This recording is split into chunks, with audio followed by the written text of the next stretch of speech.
Shavua Tov. I'd like to start with an anecdote. A guy wakes up in the morning and he wakes up late. And everything goes not the way he expects. He comes to work late. His boss gets upset at him. Everything that happens during that day doesn't go the way he expects. He comes home late. His wife is upset at him. In the end of the day, the guy gives himself a summary in his mind of the day that he just had. And the guy says, I had such a terrible day because I am just, and most people I think would fill in the blank as I'm just human.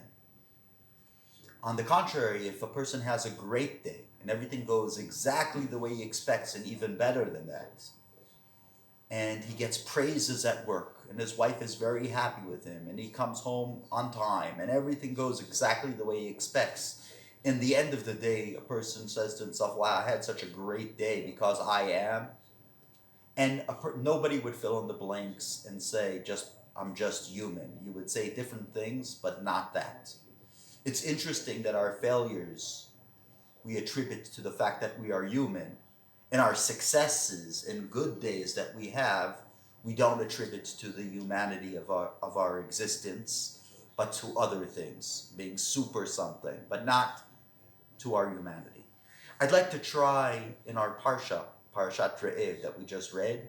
The Torah talks about first presenting before the person the ability of choice, choosing between the curse and the blessing. And then the Torah also refers to three different things that are chosen by God, are sanctified by God. And the three different things are the temple. It's referred to as Hamakom Asher Yivchar Hashem Elokecha, the place where your God, your Lord, has chosen. And it's not choosing of the temple is essential to the temple. It goes as far as the Maimonides refers to the laws of the temple is Hilchot Beit HaBchira, the laws of the home that is chosen. So we see that choosing is so fundamental to the temple. The second thing is choosing of the holy people. The verse says, Banim atem l'Hashem Elohechem, and the next verse, chapter 14, verse 2, Ki am kadosh ata l'Adonai Elohecha, uvecha bachar liot lo le'am sgula. You are a holy people to God, and He has chosen you to be the chosen people. And then in the end of the Parsha, it talks about the holy times, the holidays, the high holidays of the Jewish people.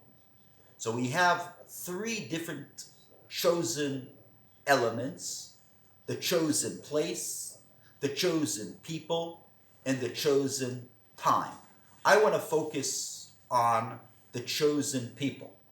And I want to try to understand why are we chosen and what makes human beings unique in their essence. To try to understand the uniqueness of the human being, we need to go back to Genesis. The first chapter of Genesis, the creation of mankind. Vayomer Elohim na'aseh adam betzalmeinu kidmutenu. We'll create a human being that is created in our image, in our likeness. And to understand this, every one of the commentaries that refers to this issue explains this in a way where it's essential to his philosophy, to his way of looking at things. Maimonides, for instance, explains that the uniqueness of the human being and what the image of God of the human being has to do with the intellect of the person. The intellect of the person is his godly attribute.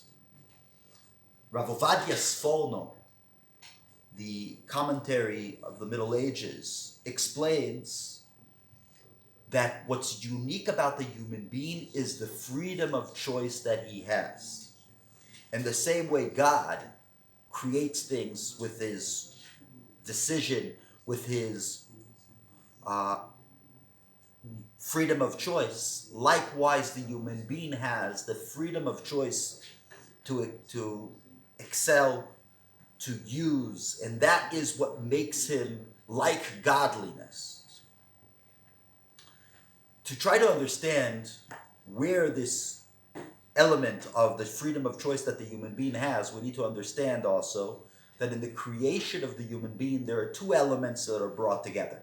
The human being is created from the earth, and the human being is created from the God blowing into his nostrils life.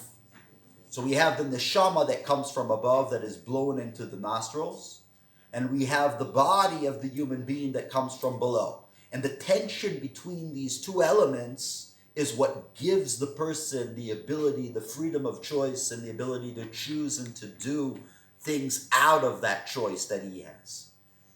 To try to understand this deeper and how this relates to the verse that we read, I actually want to take us back for a second to the verse in our parsha.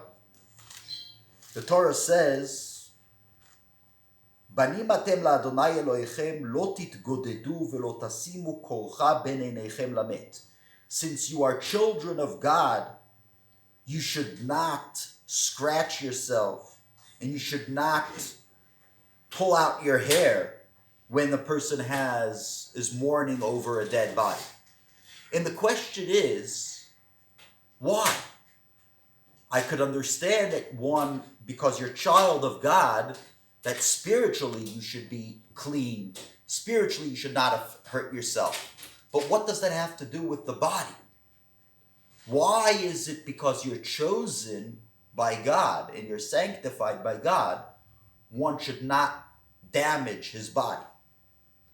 To understand this better, I want to take you back to a story that happened to me in my childhood.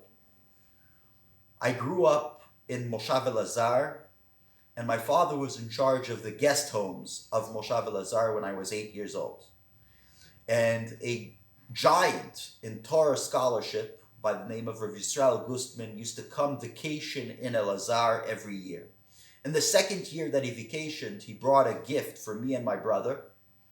He brought us toy guns. This was the first toy gun I ever received at the age of 8. My parents were liberals, American liberals, that grew up in the 60s and the 70s in the United States, and they were against bearing arms. For me, receiving a gun from a giant like Rav Gustman was like License to Kill in James Bond. And it was a great pleasure that I received this gun, and it was the first of many toy guns. But I never understood what Rav Gustman was trying to say by giving me this toy gun. 20 years later, I visited Memphis, Tennessee, and I visited the shul of Rav Grossman. And on his wall, I saw he had received ordination from Rav Gustman. And I said to him, I received something from Rav Gustman that not many people could say that they received. I received a toy gun. So he said, do you understand why he gave you a toy gun? I said, no. So he said, I'll tell you a story. When Rav Gustman was in the middle of World War II, Rav Gustman had a young child by the name of Meir, who was 3 years old, and he was hiding him in a suitcase. And a Nazi came and shot Meir in the suitcase. And Rav Gustman, with his bare hands, caught the Nazi and strangled him to death. And then was shocked how he was, with these hands that he only flipped through pages of Talmud, and he was learning Torah, he was able to kill a human being. He escaped from the camp because he understood that they were going to be after him. And he joined the partisans. And he applied the wisdom in Torah that he had to become a general in the northern Baltic front. And he led his people to many victories because of the wisdom of Torah that he had. Rav Grossman said, now do you understand what Rav Gustman tried to say? He tried to teach you the importance of bringing together these two elements, the physical, the strength, and the Torah, the intellect and the practical. Those are the two things that need to come together by the human being. And the human being has the ability and the capacity to bring these two elements together in his life. And that's exactly what the Torah wants to say. You are holy, but your holiness is not only a spiritual holiness, it's a physical holiness. In the words of Rav Kook says that when we went to exile, we remembered that we had a holy neshama, but we forgot that we have a holy body. Returning back from exile, rebuilding a state, rebuilding the Jewish people, is all about remembering the holiness of the body of the Jewish people. And that is exactly what the Torah is teaching us. And the truth is, it could be understood also regarding the temple. The temple is a holy physical place that God spiritually dwells within it. And that's exactly what the human being needs to do. He needs to bring a balance between his spirituality and his physical existence. And the truth is, in the challenging times that we live today, the spiritual leaders need to take care of the physical and health needs of their people. It can't be that only doctors will take care of these needs, but also the spiritual leaders need to take into account the different physical needs that we all have. I want to wish us all the ability to create a balance between our spiritual needs and our physical needs. Have a great week. Shavua Tov.